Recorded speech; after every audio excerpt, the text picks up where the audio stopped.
Mesdames et messieurs, bienvenue sur MPLP, Mickaël pour le peuple en ce lundi 28 octobre 2024. Alors, je vous rappelle mesdames et messieurs que MPLP principal a été censuré pour une semaine. Je ne peux poster sur la chaîne, mais MPLP de secours est là pour vous. Donc les vidéos sont toujours accessibles, vous pouvez y aller, commenter, mettre des pouces, partager. Le documentaire sur Odyssée est toujours disponible. Aujourd'hui, nous allons parler élections, mesdames et messieurs. Nous avons deux programmes, républicains et démocrates. Pourquoi? Je vous l'ai déjà expliqué. Nous sommes dirigés par Bruxelles, qui est dirigé par Washington, donc nous en arrivons là. Nous avons Donald Trump qui a décidé de protéger nos enfants et de se battre contre le trafic d'êtres humains. Il a même été jusqu'à dire qu'il n'y aurait plus de taxes. Vous entendez bien, mesdames et messieurs, plus de taxes aux États-Unis. À quand pour la France? On se le demande. En face, nous avons Kamala qui critique Trump et le parti républicain, surtout Trump, le traite de tous les noms, qui veut l'avortement jusqu'à la naissance et qui, bien sûr, est bien impliqué dans le trafic qui se déroule à la frontière des États-Unis. Mesdames et messieurs, nous avons aussi la France avec les agriculteurs, nous avons les retraités, nous avons la dette, la fiscalité, mesdames et messieurs. En dehors de tout ça, n'oubliez pas que le mois de novembre va être tendu, je vous le rappelle. Nous avons aussi une grande nouvelle. Bill Gates sera jugé aux Pays-Bas pour des blessures causées par un vaccin contre le Covid. Et oui, ce n'est pas moi qui le dis, mais c'est la presse YouTube. C'est la presse qui le dit, le monde entier est au courant maintenant. Certaines victimes veulent qu'on leur rende des comptes sur l'attaque qu'il y a eu contre l'humanité, de manière à vouloir tout simplement éliminer, j'imagine, une bonne partie des gens. Mais en tout cas, ce n'est pas pour les soigner. Vous pouvez censurer tant que vous voulez, mais il y a un moment donné où le peuple veut la vérité et les gens veulent qu'on leur rende des comptes, ce qui est normal. Et de cacher, de censurer une chaîne de 73 abonnés qui ne tente que de relayer la vérité, prouve bien que vous participez à cette désinformation par rapport aux gens et que vous ne leur montrez que ce qui vous intéresse. Mais la vérité, vous la laissez de côté. Et ça, il faut savoir que nous gardons tout. À un moment donné, il va falloir nous rendre des comptes, me rendre des comptes et rendre des comptes au peuple. Sachez-le, ça ne restera pas impuni. C'est des petites batailles ou des petites choses pour certains. Pour nous, ça en est une grande. Ça ne nous empêche pas d'avancer. Nous avons un combat qui est plus grand que nous, je vous l'ai déjà dit, et nous n'arrêterons pas. Voilà, mesdames et messieurs, maintenant que tout ça est clair, je vais rester avec vous pour cette vidéo qui risque d'être un peu longue. Je vous invite, si vous êtes occupé, à la mettre sur pause et à revenir quand vous avez le temps pour pouvoir la consulter et prendre des informations de manière détendue mais attentive. Je ne vous lâche pas, je reste avec vous. Bonne vidéo, à tout de suite. 40万亿个白兵要保护你你还能活一会儿。打第二针时候100万亿的时候，你能不能活就很难了。打二针的反应时间大概在60天到160天之间大家看看打二针推最多的是什么国家？打2针的最多的竟然是美国和以色列接下来的以色列还有英国、美国会爆发出的第二针最后的效应，大概在10月底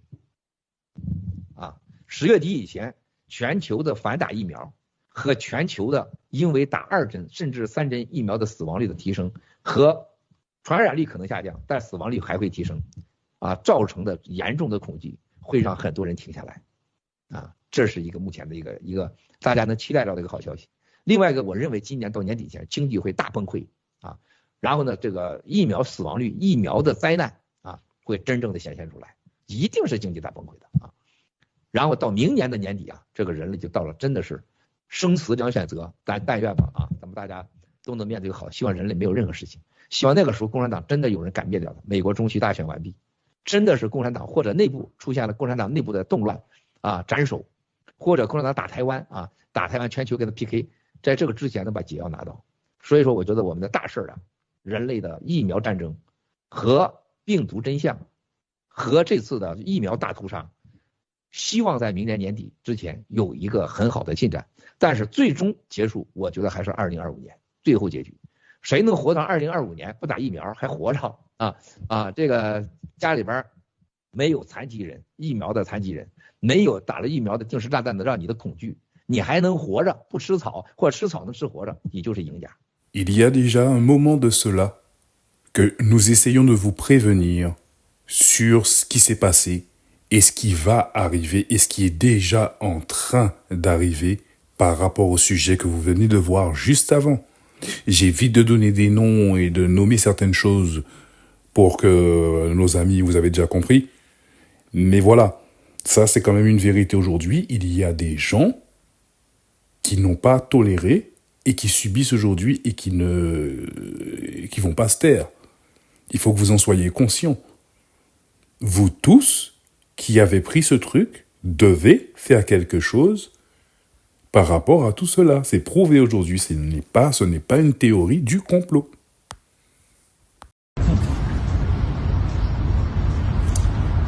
Bonjour. Voilà, je lance un appel et une lettre à Monsieur le Président pour lui dire que la situation est grave, qu'actuellement je suis médecin vasculaire, je suis le docteur Bouzeroura Nassima à Marseille et je suis actuellement en arrêt maladie, tout simplement parce que j'arrive plus à supporter cette situation où on n'a absolument pas les moyens de faire face aux complications Covid et aux complications des vaccins du Covid. D'ailleurs, ces vaccins ont été vraiment distribués à une vitesse alarmante. D'ailleurs, ce n'étaient pas des vaccins sur le plan légal, puisqu'ils n'avaient pas encore les autorisations nécessaires. C'était une expérimentation. Et aujourd'hui, cette expérimentation, on a vraiment les certitudes, on a toutes les preuves pour montrer que le remède est largement pire que le mal. D'ailleurs, ce n'était pas non plus un vaccin, puisque ce n'était pas les vaccins habituels, c'était une nouvelle technologie, dite ARN, messager. Et en fait, le quoi qu'il en coûte, nous coûte de plus en plus cher. Et je ne parle pas d'argent, évidemment. Les gens sont très malades, les femmes n'ont plus leur cycle, elles n'ont plus de capacité donc à avoir des enfants, les hommes aussi. Il y a énormément de maladies vasculaires, il y a énormément de maladies neurologiques, il y a des maladies de partout, il y a des cancers qui ont largement augmenté. Et j'appelle donc les autorités sanitaires et bien sûr la présidence à prendre la mesure de la gravité de la situation et à assumer toutes les décisions et tous les frais. Et je ne parle pas non seulement d'argent, mais je parle du soin. Je parle il faut que quand même on essaye de comprendre ce qui s'est passé, on fasse quand même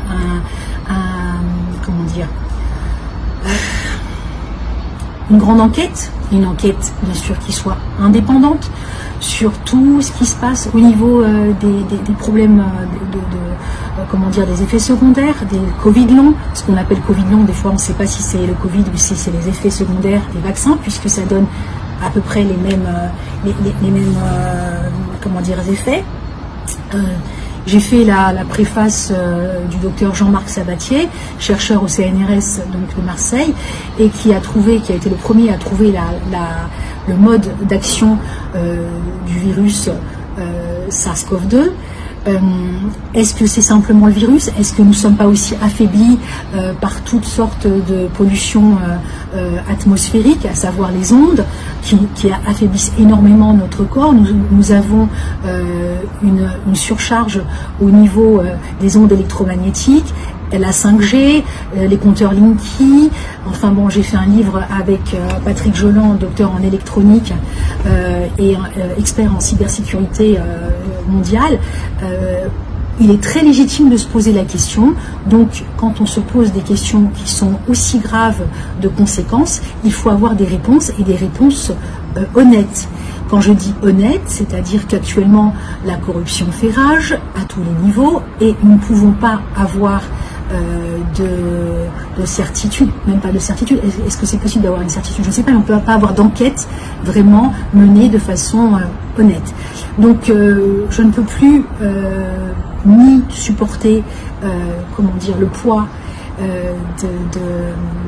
des effets secondaires que je vois tous les jours, le poids émotionnel, je ne peux plus supporter parce qu'en plus j'arrive même pas à faire ce que je dois faire, c'est-à-dire d'avoir une obligation de moyens et non de résultats vis-à-vis de mes patients, vis-à-vis de mes proches. Nous n'avons pas le droit à certaines thérapeutiques comme la vitamine C en intraveineuse qui serait d'un grand secours. On a osé dire que la vitamine D était un perturbateur endocrinien. Alors si ça veut dire que ça change l'endocrinologie, oui, mais dans le bon sens du terme. Donc on est à un moment donné où il y a une telle confusion que personne ne peut savoir quoi faire, comment faire en France.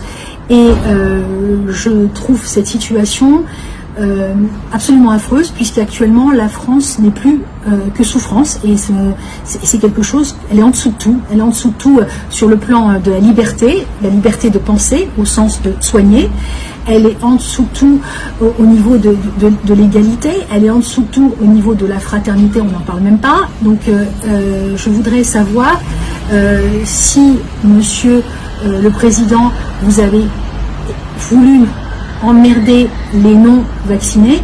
Je crois que les non-vaccinés ont eu raison de ne pas se vacciner et de ne pas obéir. Et ils ont sauvé leur vie. Donc voilà, je voudrais que vous puissiez me répondre. Et surtout, je me tiens prête à venir en débattre à l'Élysée, au Sénat, à l'Assemblée, où que ce soit, parce que là, il s'agit d'une urgence absolue. Aujourd'hui, il n'y a que des urgences sur le plan sanitaire, des urgences sur le plan social, des urgences sur le plan économique, des urgences surtout sur le plan diplomatique, avec des guerres qui font rage. C'est juste catastrophique ce qui se passe aujourd'hui à Gaza, au Liban. Enfin bon, c'est une liste à la Prévert de tous les peuples qui actuellement souffrent au Moyen-Orient, mais bien sûr aussi en Ukraine. Alors moi, j'ai pas envie de faire politicienne. J'ai juste envie qu'on arrête le massacre. Merci. À vous qui venez de regarder, pourquoi cela ne passe pas à 20h? Pourquoi ce n'est pas ces personnes-là qu'on reçoit sur les plateaux de CNews, de BFM TV ou de TF1, France 2, France 24, enfin j'en passe. Vous voyez? C'est ça que nous sommes là pour vous passer ce genre de message et je ne suis même pas sûr que vous verrez cette vidéo parce que je ne suis même pas sûr qu'elle ne sera pas elle aussi enlevée ou cachée par les algorithmes. Ma mère, on va à Pouic, wesh! J'en prie ta burger! On est arrivé à ce point critique où la médiocrité est célébrée comme de l'or en barre. On vit dans une époque où une phrase vide de sens, balancée sur TikTok par une personne lambda, suffit à faire de quelqu'un une célébrité. Mais le vrai scandale, ce n'est pas cette personne qui, sans talent particulier, se retrouve propulsée sous les projecteurs. Non.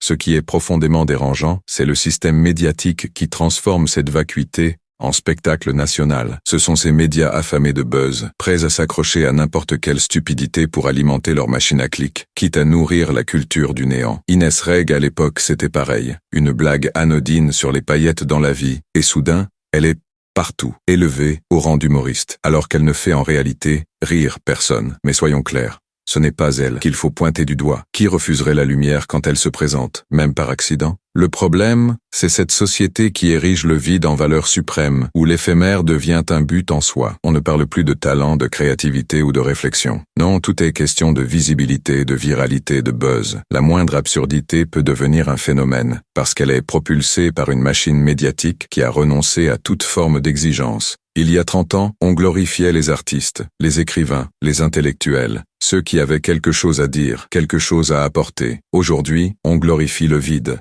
On met en avant ceux qui n'ont rien à dire, mais qui le disent avec fracas. On a normalisé la futilité et ce n'est pas un accident. C'est une stratégie parfaitement calculée. Moins on réfléchit, mieux le système se porte. Moins on pose de questions, plus on accepte docilement ce qu'on nous vend. Des clips de quelques secondes, des infos débilitantes, des buzz qui n'ont rien à voir avec la réalité. La culture du vide, C'est l'arme des médias et des géants de la tech pour nous rendre tous apathiques, détournés des véritables enjeux. Ils nous abrutissent avec des phrases sans importance pour mieux masquer ce qui compte vraiment. On ne peut pas jouer sur deux tableaux. D'un côté, on s'indigne, on pleure sur la décadence de la société, sur la perte des valeurs, sur l'effondrement des repères. On parle de générations perdues, sans éducation, sans culture, et on blâme la société pour avoir abandonné tout effort de transmission. Mais de l'autre, qu'est-ce qu'on fait? On célèbre ce même vide qu'on prétend dénoncer. On le met en avant, on l'encadre. On le fait passer pour de l'humour ou de la créativité. Comment peut-on, avec un minimum de décence intellectuelle, critiquer le déclin d'une société tout en applaudissant des absurdités sur TikTok, en transformant des phrases vides en phénomènes de société? On se plaint que le niveau baisse, que plus personne ne réfléchit, mais chaque jour, on offre des tribunes à des gens qui n'ont rien à dire, pas parce qu'ils sont incompétents ou mauvais, mais parce qu'on a choisi de réduire la discussion publique à ce genre de futilité. On veut que la société change, qu'elle se redresse, qu'on redonne aux jeunes des modèles inspirants, des héros qui incarnent autre chose que le buzz. Mais on ne fait rien pour encourager cela. Au contraire, on glorifie la médiocrité et l'absurde. Et ce n'est pas une dérive innocente, c'est délibéré. Les élites médiatiques, les plateformes, savent très bien que le vide attire, que le superficiel fait vendre.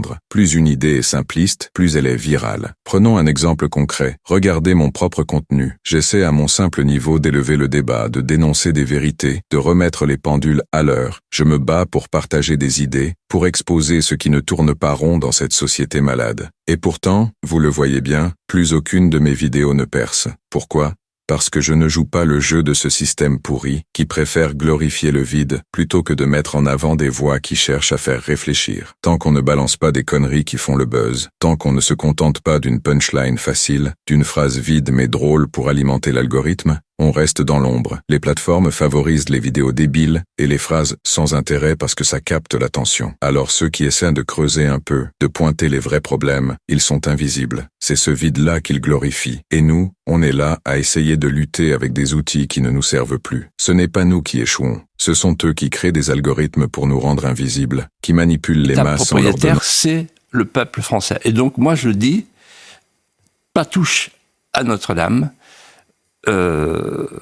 Si vous voulez trouver 75 millions d'euros, ce qui est absolument nécessaire, si vous voulez, moi j'ai des pistes. Par exemple, l'audiovisuel public a été augmenté de 75 millions d'euros cette année. On peut peut-être leur demander un peu de modération. Ouais. Et c'est prière contre prière, vous voyez, entre l'audiovisuel public et Notre-Dame de Paris. Voilà. Et donc, qu'on laisse les pèlerins, qu'on laisse les touristes, qu'on laisse les passants, qu'on laisse les paroissiens, qu'on laisse même les réfugiés, qu'on laisse ceux qui trouvaient asile au Moyen-Âge dans les églises. L'église, c'est le lieu du refuge et de la supplication. Qu'on laisse, par les temps qui courent, les Français supplier comme ils l'entendent gratuitement. Supplier pour que les hommes politiques retrouvent la tête et le cœur et la civilisation française. C'est quelle est la différence entre une banane et une carotte? Bon, c'est facile, la différence entre une banane et une carotte. Donc, si tu veux, un comploteur, bah, il te dit que ça c'est une banane et tout le monde sera d'accord. Et la majorité des personnes, des personnes que nous croisons, bah, savent que ça c'est une banane. Bon, il n'y a pas de problème. Le complotiste, lui, il a un problème dans sa tête. D'ailleurs, Macron lui-même l'a dit. On est des psychopathes, machiavéliques, négationnistes. Donc on a tous les défauts de la Terre. Donc du coup, le complotiste, lui, il dit non, ça c'est pas une banane, parce que pour moi, tant que j'aurais pas vu ce qu'il y a à l'intérieur, je croirais pas que c'est une banane. Vous voyez, le complotiste, il a quand même un gros défaut, c'est qu'il a besoin de voir ce qui se cache derrière les apparences. C'est ça le problème du complotiste. C'est pour ça qu'il n'est pas très très aimé au départ. Déjà, rien que de poser la question, de dire est-ce que vous êtes sûr qu'il y a une banane à l'intérieur quand je vais l'éplucher? Et les gens qui disent mais vous êtes fous. Il y a forcément une banane à l'intérieur. Alors le complotiste, lui, ce qu'il fait, bah, il ouvre la banane, tu vois, il l'épluche, il épluche la banane, puis en épluchant la banane, bah, il se rend compte qu'il y a une carotte, tu vois. Et du coup, bah, le complotiste, il dit, vous voyez, on a bien fait de creuser parce que les comploteurs nous montrent la banane en nous disant, vous inquiétez pas, c'est une banane. Les citoyens, les gens, c'est normal, pensent qu'il y a une banane à l'intérieur et le complotiste, lui, bah, il dit il y a une carotte. La fameuse histoire de la banane et de la carotte qui vous montre bien, qui explique bien à quel point ça va loin. Vous voyez? Et c'est exactement ça. On vous montre une banane, mais dedans il y a la carotte. Et je trouve que le symbole de la carotte, c'est un beau symbole. Mesdames et messieurs, vous vivez dans un monde, dans une réalité qui n'est pas celle que vous pensez. Ces mots prendront forme à vos yeux quand vous aurez compris et que vous commencerez à faire les choses autrement. Le jeune homme qui est ici, ce n'est pas un terroriste. Il est brûlé vif ici. Parce que votre armée a bombardé un camp de réfugiés. Ici, c'est le bombardement d'un hôpital. Un hôpital.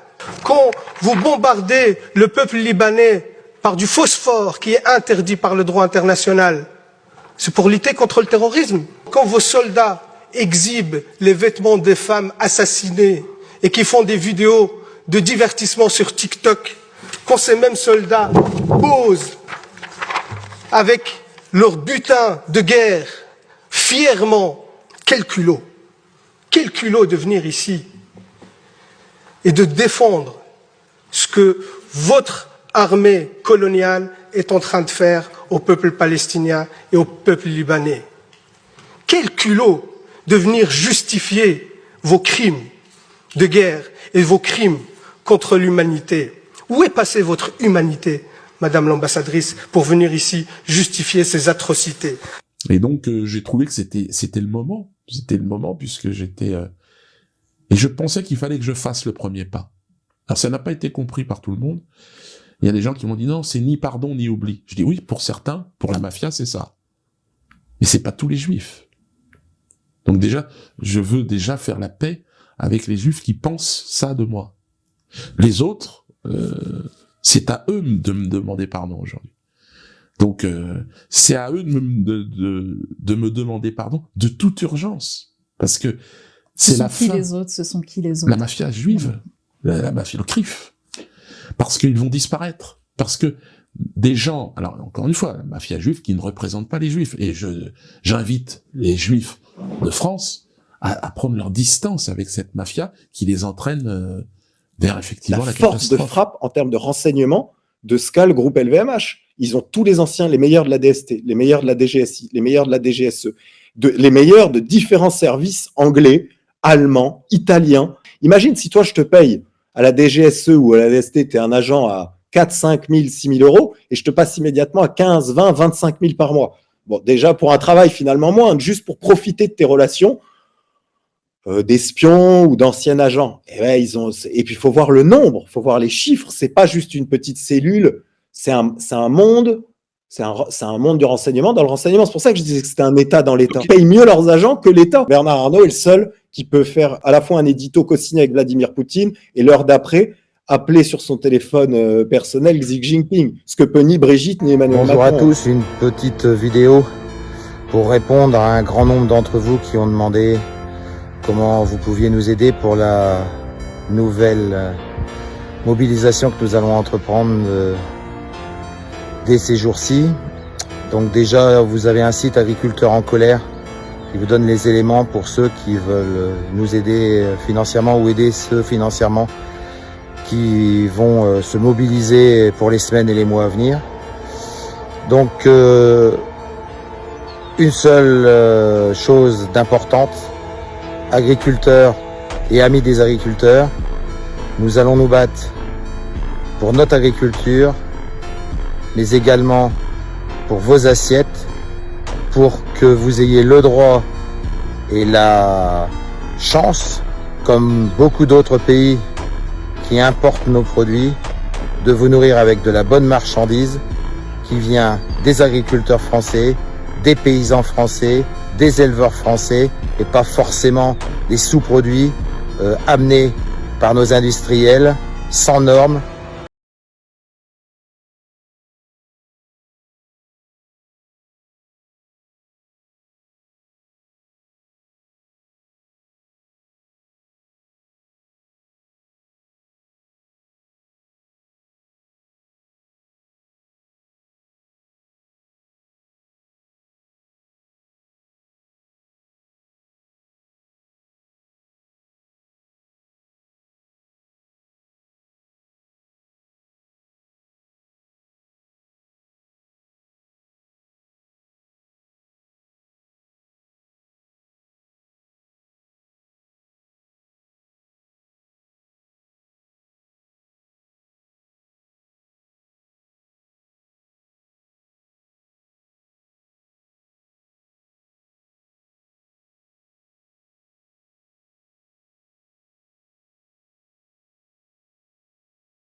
boîtier connecté dans chaque véhicule pour taxer à hauteur de 0,5 centimes chaque kilomètre parcouru. Effectivement, nous discutons de l'instauration d'un boîtier connecté sur les véhicules, qu'il soit thermique ou électrique. Cela permettra de mesurer les kilomètres parcourus pour appliquer une taxe de 0,5 centimes par kilomètre. Ce dispositif s'inscrit dans notre volonté de financer la transition écologique. La CSG qui est un des plus grands scandales. Non, pourquoi? Et la vignette. Voilà. Mais parce que mais vous vous rendez compte que la CSG, pardonne-moi, tu payes, entendez bien ce que je vais vous dire, tu payes un impôt sur de l'argent que t'as pas touché. C'est fort. Vous pouvez m'expliquer parce que je paye la CSG sur de l'argent que j'ai gagné. Non. C'est-à-dire que ta déclaration d'impôt prend le revenu avant CSG, donc tu payes tu payes des impôts sur sur de l'argent que t'as pas touché. Sur l'argent que t'as pas touché. Tu payes sur des impôts. Par rapport à la déclaration d'impôt. Excusez-moi, je l'ai pas là. Mais si, mais vous le savez même pas. Vous avez été au gouvernement, vous savez même pas ça. Mais tout le monde sait ça. De la CSG, tu dis, mais parce que vous ne vous, t'as ton salaire, tu payes de la CSG.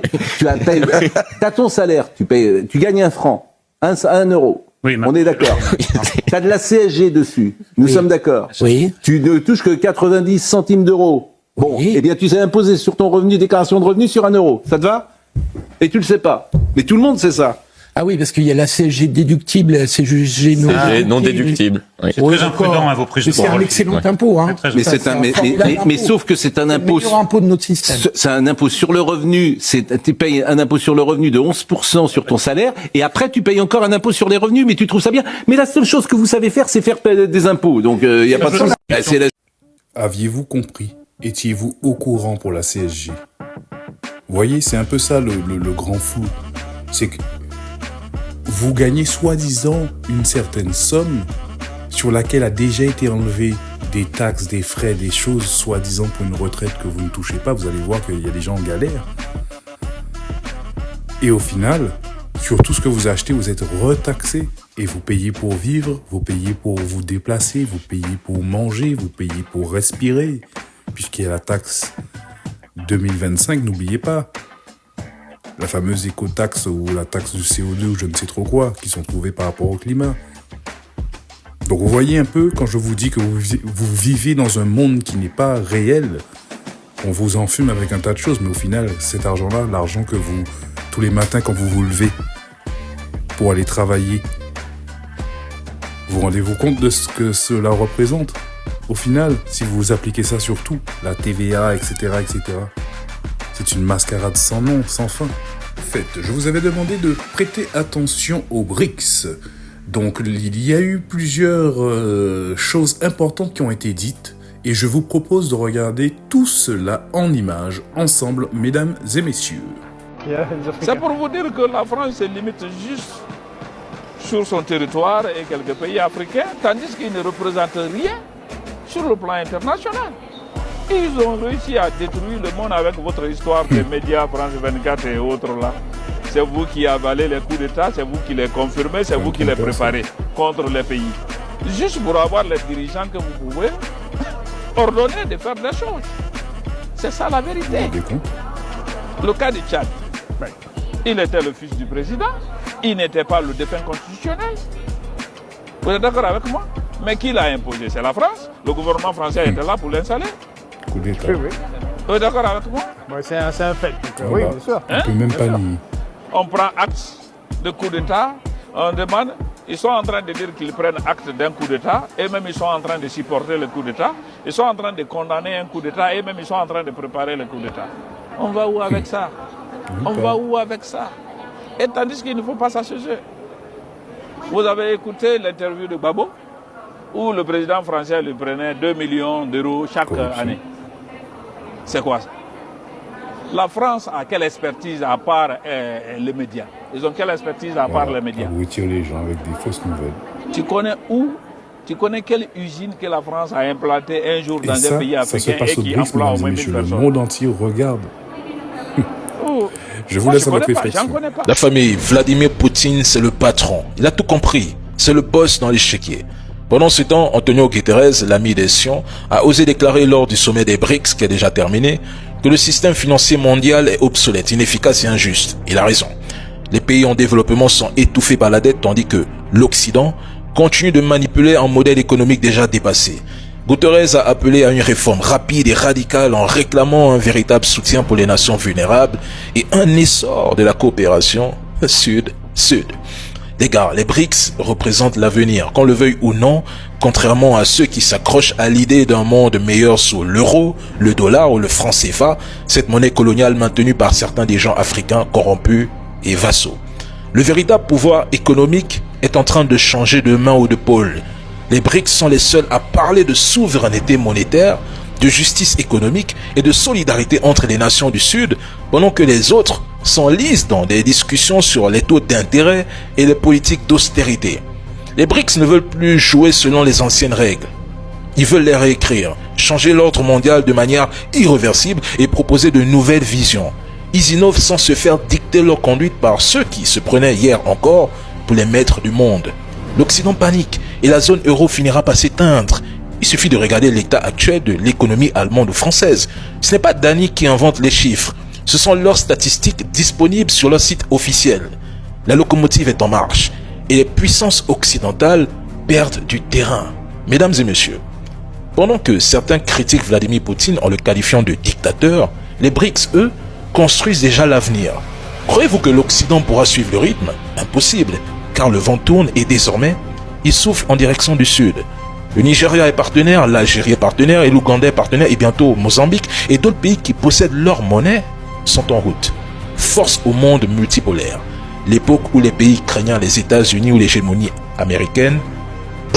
Si ça ne tenait qu'à moi, j'aurais déjà détruit le trou où se trouvent tous ces shaitans, ces diables. Zelensky et sa clique. Mais notre président est sage. C'est un visionnaire. Contrairement à moi. Je pense quand même que nous devrions attaquer de manière plus agressive. Frapper vraiment durement. Pendant qu'on peut. Dans les prochains mois.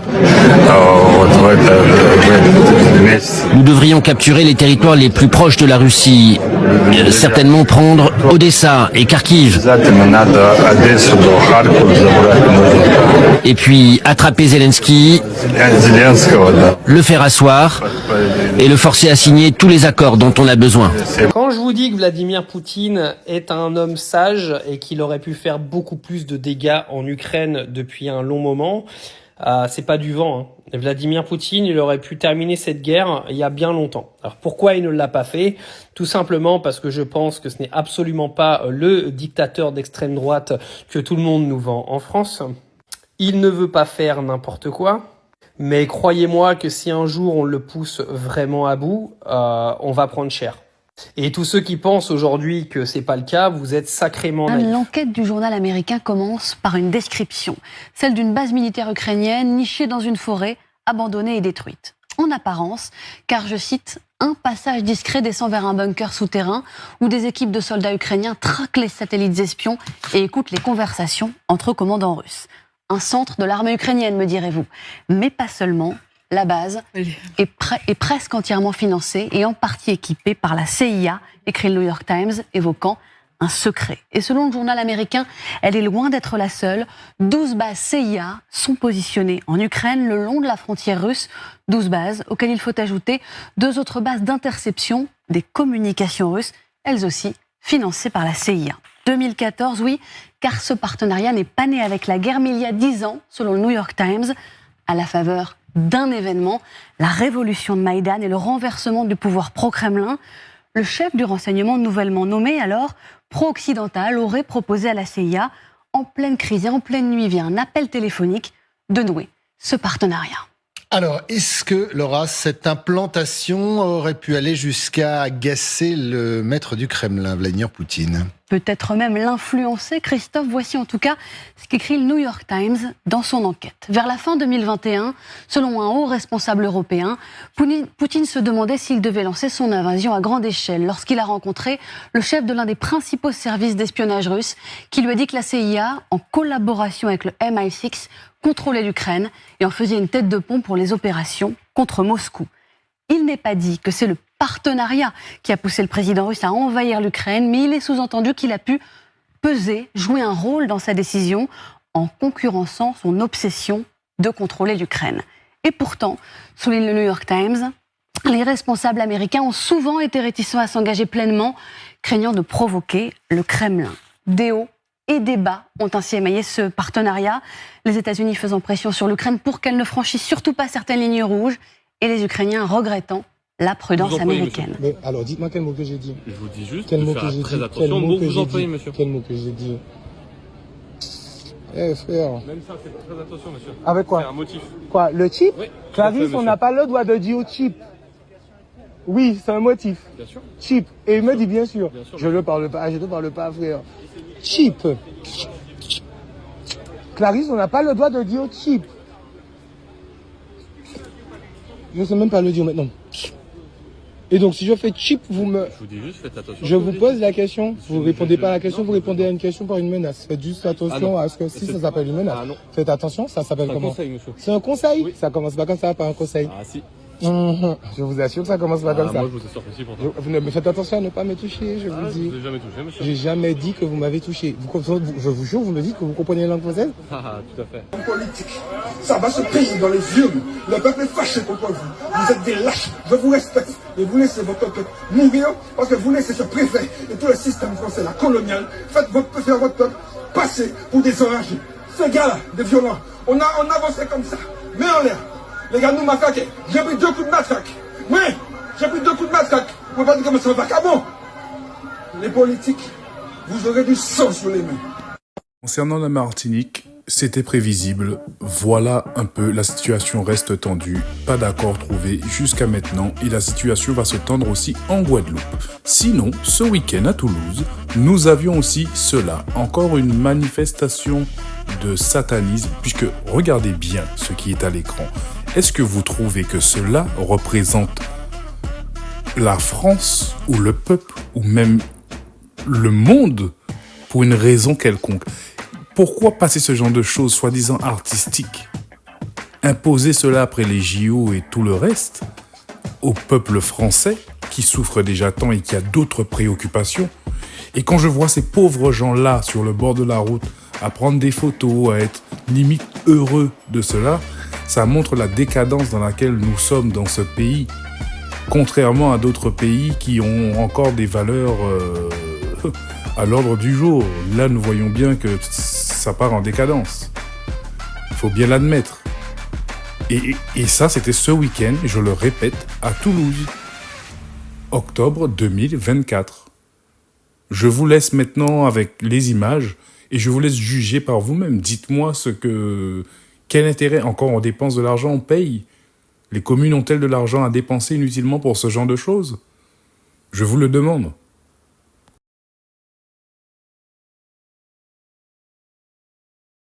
Quittez, wesh. C'est une singerie. C'est une singerie. Wesh. Non.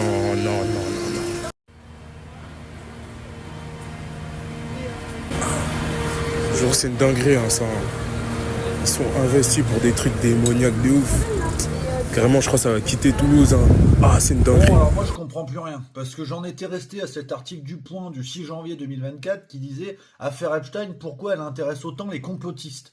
Donc plus ou moins, bon, l'affaire Epstein, ça n'existe pas en fait. Et là, Le Parisien, 24 octobre, Donald Trump accusé d'avoir agressé sexuellement une mannequin rencontrée via Jeffrey Epstein. Alors bon, c'est vrai que voilà, bon, si on était un petit peu piquant, on dirait c'est marrant parce que elle se réveille, c'était il y a 30 ans les faits, en 1993, elle se réveille à 10 jours des élections. Tu te dis putain, si j'étais complotiste, je dirais il y a quand même un timing. Mais apparemment Jeffrey Epstein ça existe parce que là on te sort l'argument et comme c'est Trump, c'est grave. Alors du coup, si c'est grave pour Trump, c'est grave aussi pour les Clinton et compagnie. Il y a un Bill Gates et tout qui étaient des proches d'Epstein dans ce cas-là. Voilà. Donc, non mais je sais pas, je demande. Parce que c'est vrai que bon, rien ne va. Hein. La dame agressée, elle a dit que c'était dans une maison de Epstein en 1993. Alors apparemment, Epstein aurait emménagé dans cette maison en 1996. Voilà. C'est n'importe quoi en fait.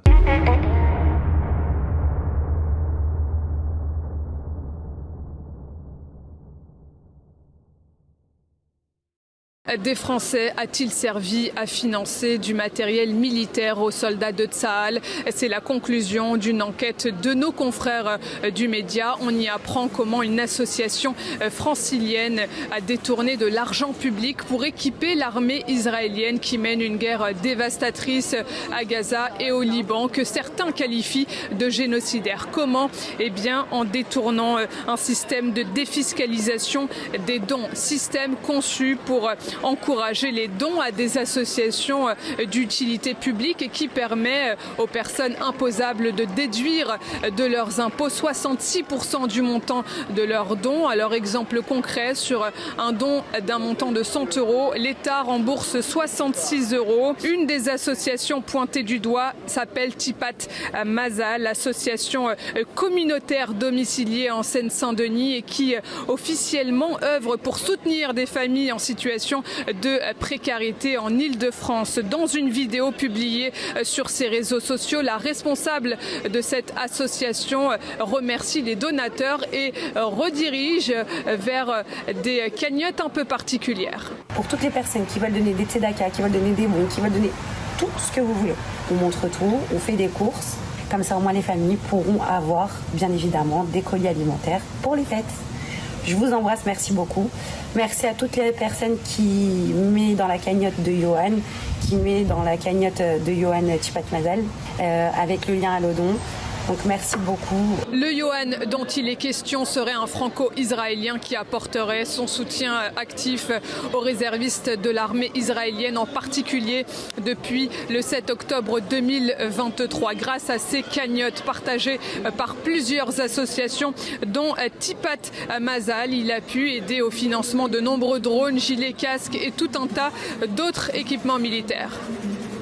Si l'on en croit les messages diffusés sur les réseaux sociaux, 50 drones à 7 000 € ont été fournis pour une somme totale de 350 000 €. Le tout acheté grâce à des dons défiscalisés en France, en y appliquant les 66% de défiscalisation. I've right to be here, and not to tell students they need to tell puberty blockers. You're arresting him because he won't endorse transgender ideology. Shame upon you. Here at Wilson's Hospital School, Enoch Burke, teacher,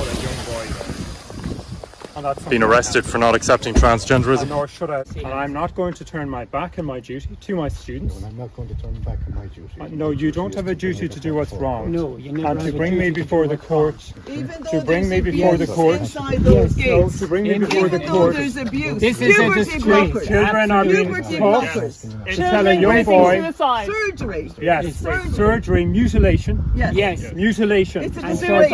Mutilation. Mutilation. An absolute disgrace. You're telling a boy that he's gender neutral. Yeah, that he has to take chemicals. That he has to take chemicals. That he has to take chemicals. to be heavy-handed. No, that he has to take chemicals. Not going to be heavy-handed. He has broken no law. Shame upon you. Shame upon you, Garvey. Shame upon you. You've no right to do this. This is an innocent teacher, a Christian man. Shame upon you, Garvey Síochána. Mr. Burke has broken no law. He has broken no law. I have a right to my job. I have a right to work here. He has a right. I have a right to be here. And You're arresting not him. to tell students they need to tell puberty blockers. You're arresting him because he won't endorse transgender ideology. Shame upon you. Shame on you. Shame on you. Shame on you, man. Shame.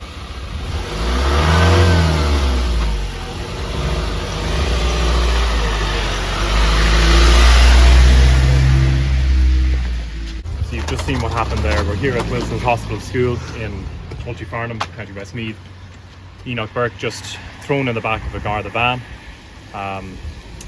locked up, taken away from his place of work. It was demanded of him that he accept, that he endorse transgenderism. And this is the result of it today. He said no, and he's been taken away in a Garda van. Now, Enoch Burke didn't appear in court on Friday. I was there with Amy, my daughter, and of course we were removed from the court at the end for simply asking Justice Barry O'Donnell Did he not care that children are being abused at this stage in Irish schools? Because using the they pronoun is the first step in puberty blockers, abuse, surgery, terrible agony for young people, maybe regret, suicide. Yes. This is a fact. That's the truth. Justice Barry O'Donnell, sitting there waiting to interrogate my son when he would appear. Now, Justice Barry O'Donnell was nominated last year to be a judge of the High Court by our first gay or sodomite Taoiseach, Leo Varadkar, who has since skipped it and nobody knows why.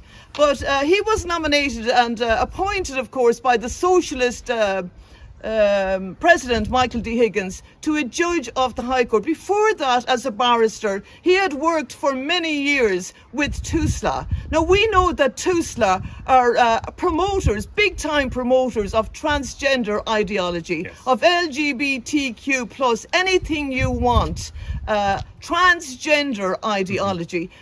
Barry O'Donnell, as a barrister, worked for many years with them. He was one of their most high-paid barristers in 2016 to 2018, earning over, up on €400,000, almost $500,000 of taxpayers' money from TUSLA. Now, TUSLA, the way they work is in camera. The vulnerable family are taken in behind closed doors. No press, no public. Nobody there to stand up for them. The majority of them have legal aid solicitors who are also working for the state. You have Barry O'Donnell, a barrister, working for TUSLA. Promoters of every anti-Christian, I would say, idea. You will not get a job with TUSLA if you're a real Christian. No. If you believe that God made them male and female, you will not get a job with TUSLA. He was the second highest paid barrister out of 77 barristers, second highest paid in that period of time, earning almost $500,000. What a mockery. What an absolute mockery of justice. It's the destruction of young absolute people. Destruction of young people. And my son has been taken now, been handcuffed and been taken to Mountjoy prison again. It's a disgrace on our country. Shame on every teacher. Shame on every teacher who is abusing a child by teaching them such satanic wickedness behind these gates of these schools. Shame upon the parents. Pour vous tenir au courant, mesdames et messieurs, de ce qui se passe avec l'affaire Puff Daddy, bien sûr, l'épisode numéro 3 va sortir bientôt, quand les informations seront disponibles. Nous ne parlons pas pour rien. Mais moi non plus, je n'aurais pas pensé faire partie de cette génération qui verrait Hollywood mis au grand jour. Et bien évidemment, vous voyez ce que dit cette dame, c'est que ces gens, c'est le diable, c'est tout simplement le diable, mesdames et messieurs. On ne peut pas, comment voulez-vous qu'on qualifie ça d'autrement? Tout ce milieu, imaginez vos enfants seraient tombés dans ce milieu. Imaginez-vous que ces enfants, vos enfants, vous-même, vous regardez les films, vous écoutez les musiques, vos enfants écoutent les musiques de ces gens-là qui vénèrent le diable, ni plus ni moins. Alors voyez-vous, c'est pour vous donner une petite capsule, un peu pour vous tenir au courant, mais je prépare la 3e partie, puisque, comme vous le savez, c'est un autre versant de cette histoire qui m'intéresse, et c'est surtout les liens qui nous ramèneront à la politique qui m'intéressent dans tout cela, mesdames et messieurs. Donc, nous ne perdons pas espoir et nous continuons à suivre aussi cette histoire, puisque le monde est chamboulé en ce moment, il se passe des choses partout. Donc, j'espère que vous vous tenez au courant aussi par rapport à ça, mesdames et messieurs.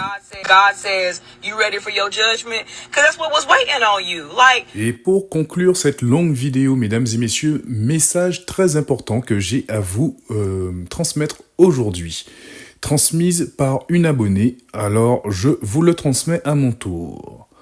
La place du palais de justice de Toulouse a été le théâtre samedi 19 octobre d'une manifestation dénonçant l'arrivée prochaine d'un interne en médecine condamné pour agression, organisée par la CGT du centre hospitalier universitaire CHU de Toulouse, le rassemblement a réuni environ 200 personnes composées de soignants, de syndicats, de patients et de militants féministes.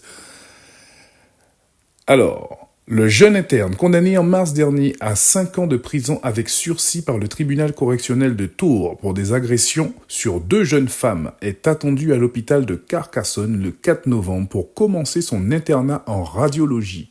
Cependant, son affectation au CHU de Toulouse en lien avec ce stage, a déclenché une vive polémique. Nous refusons qu'un tel individu soit en contact avec des patientes et des collègues, déclare Pauline Salingue, déléguée CGT et organisatrice de la mobilisation. Il est impensable qu'après une condamnation pénale, il puisse encore exercer. C'est une menace pour la sécurité des patientes, en particulier lors des gardes de nuit. Son syndicat demande la suspension immédiate de l'interne tant au sein de l'hôpital qu'à l'université. Mesdames et messieurs, il faut que vous sachiez qu'une pétition aujourd'hui a été lancée. Alors, plus de 27 000 signatures contre la réintégration d'un étudiant, donc de ce fameux étudiant qui a été condamné pour agression, est déjà en ligne, mesdames et messieurs. Je vous mets le lien pour la pétition, si vous souhaitez participer et soutenir le milieu hospitalier de Toulouse, le centre hospitalier de Toulouse, contre l'intégration de ce délinquant. Je vous mets le lien dans la description de la vidéo et je publierai le lien sur les plateformes, les différentes plateformes. Donc n'oubliez pas, vous avez aussi Telegram pour vous abonner. MPLP Telegram est aussi disponible pour suivre ce genre d'articles que nous postons sur le fil d'actualité. Nous avons aussi 6,8 milliards d'impayés, la ruse comptable du budget des armées. Donc vous voyez encore, les armées payent avec une année après les investissements et le matériel qui est pourtant déjà livré. Et là, il s'avère qu'on est à 6,8 milliards de dettes. Donc, qui vient s'ajouter, encore une fois, à notre dette monumentale. Et aussi, la guerre au Proche-Orient. Emmanuel Macron annonce que la France va débloquer 100 millions d'euros supplémentaires pour le Liban. Donc ça, c'est toujours pour les news d'ailleurs. L'Espagne réclame des sommes colossales alors qu'ils paient leurs impôts en France. Double peine pour des salariés de cet hôpital transfrontalier. Voilà, donc tout ça pour dire que nous avons beaucoup d'actualités dans le monde, comme vous voyez. Les élections, je vais faire une capsule là-dessus à part, parce que c'est vraiment très tendu, la vidéo risque d'être strikée. Je n'ai pas envie que ça se fasse sur une vidéo d'information aussi importante que celle-ci, parce que j'ai déjà pas mal de messages et je ne suis déjà pas sûr que vous pourrez aller au bout. Donc pour ceux qui sont arrivés jusque-là de la vidéo, je vous remercie beaucoup. Et je vous souhaite à tous une bonne fin de journée et surtout, restez en sécurité et informés. Le savoir est une arme et ne pas savoir nous désarme.